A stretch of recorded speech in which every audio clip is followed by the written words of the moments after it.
Welcome everybody to another mini lecture. Today we're going to be discussing concept formation. We're going to take a very basic approach to this, and to tie it into our other lectures, we are going to be discussing categorematic words, so substantives and attributives largely. This is what we're concerned with in concept formation.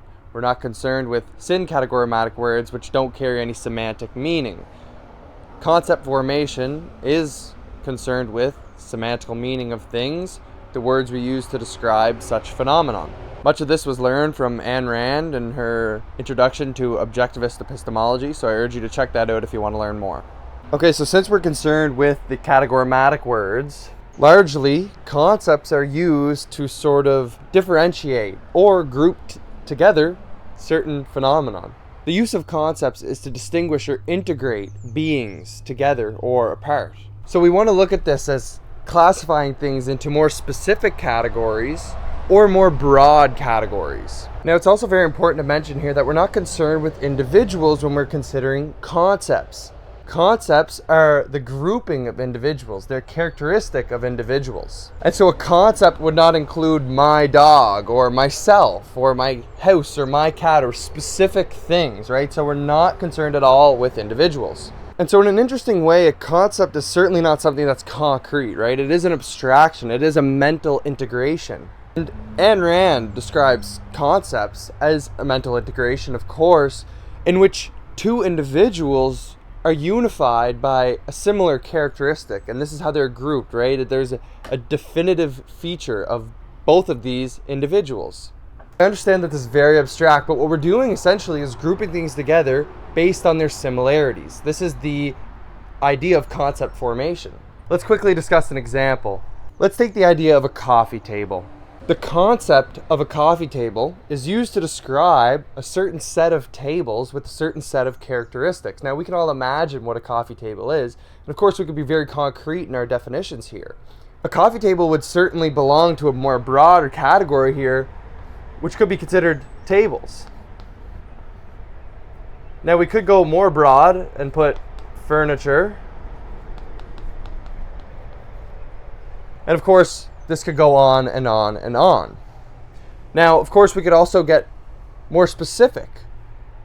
We could consider measurements as a part of our coffee tables. So we could consider coffee tables which are not long. We could consider square coffee tables. I hope this clarifies what we're talking about with concept formations. Now, of course, these are not necessarily natural phenomenon. These objects were invented by human beings, right? A coffee table is not found in nature. We, as humans, have created this through woodworking, etc. And so it was partly important as humans developed to develop the concepts surrounding this phenomenon. Getting back to our use of language, we can understand the connection here between the broad and specific nature of concepts and how an increased amount of concepts in a language increases our perception of our intelligence. As we can classify and subclassify things, we seem to believe that we are becoming more intelligent.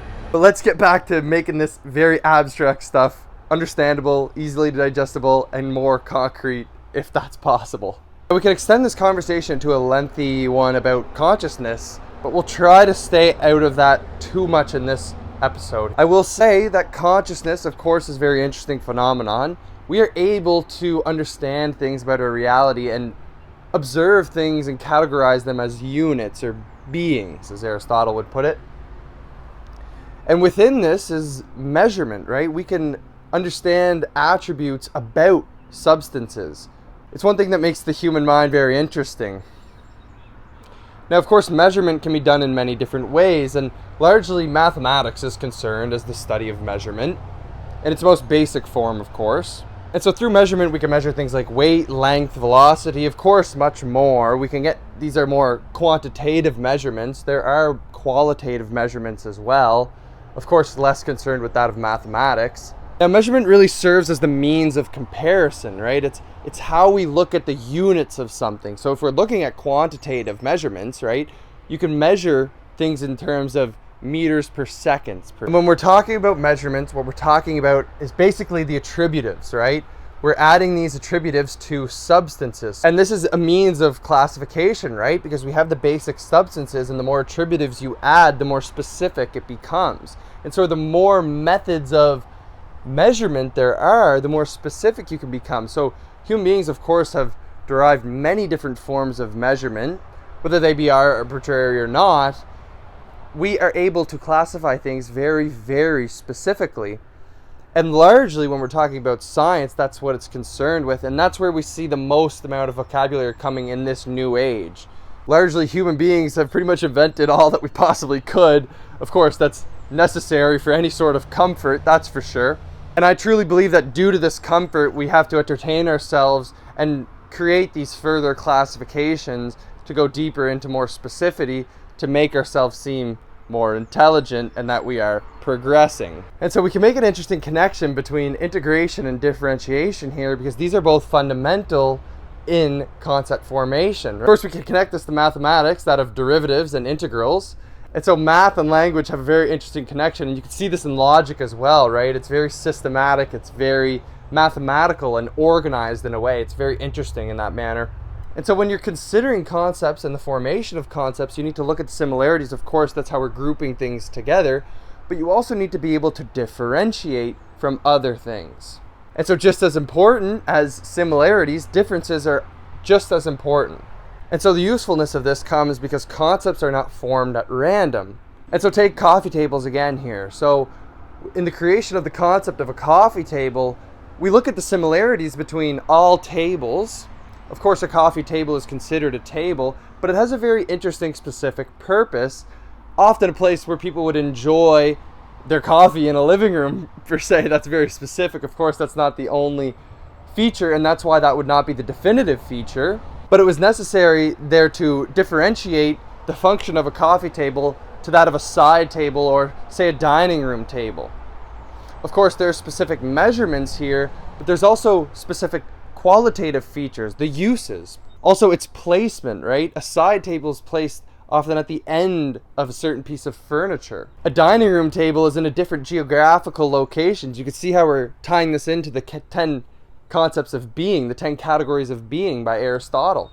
A coffee table is usually in a living room, but if you take that coffee table out of a living room, it's still a coffee table, and so perhaps that's not a definitive feature either.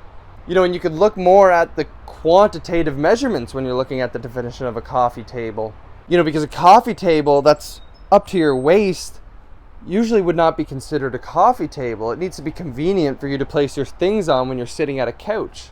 Now, to bring it back to a more clear way to approach this, there needs to be consistency in the differentiation and integration of concepts. We cannot differentiate or draw any sort of similarities between something that is long compared to something that is green. We must compare the similar measurements to one another. So if we take the differentiation of tables from chairs or beds, you know, you could look at the measurements and the geometrical attributes of these objects. Importantly, similarity is grasped perceptually. And, you know, it is the job of philosophy and science to distinguish these measurements, but at the end of the day, you know, our empirical observations, our perceptions of these objects is how we distinguish them on a regular basis. And so this is very interesting, right? So let's take the definition of a coffee table. It is a low table typically placed in front of a sofa. Of course, nothing about this seems scientific at all, right? Because it's very subjective. What is low? Low to somebody may be high for someone else. The other fact is that a coffee table does not simply unbecome a coffee table when it is not in front of a sofa, right? So very important distinguished in words there, right? They use the word typically. And this word typically, you know, is generally referring to the use of the coffee table, right? So as long as the coffee table is not in some sort of storefront where maybe it will be on display, but say it's on pallets or shelves or something of this nature, it's not in its correct geographical location. And of course, we could see how important our own perception is in this. And that's why many people are so convinced of this empirical nature of science as well. Confirmation through observation. And of course, it makes a lot of sense. So within this field of concept formation, we're tiptoeing into the realm of Jordanetics, of course, because we're getting very philosophical and it's getting very nuanced and abstract.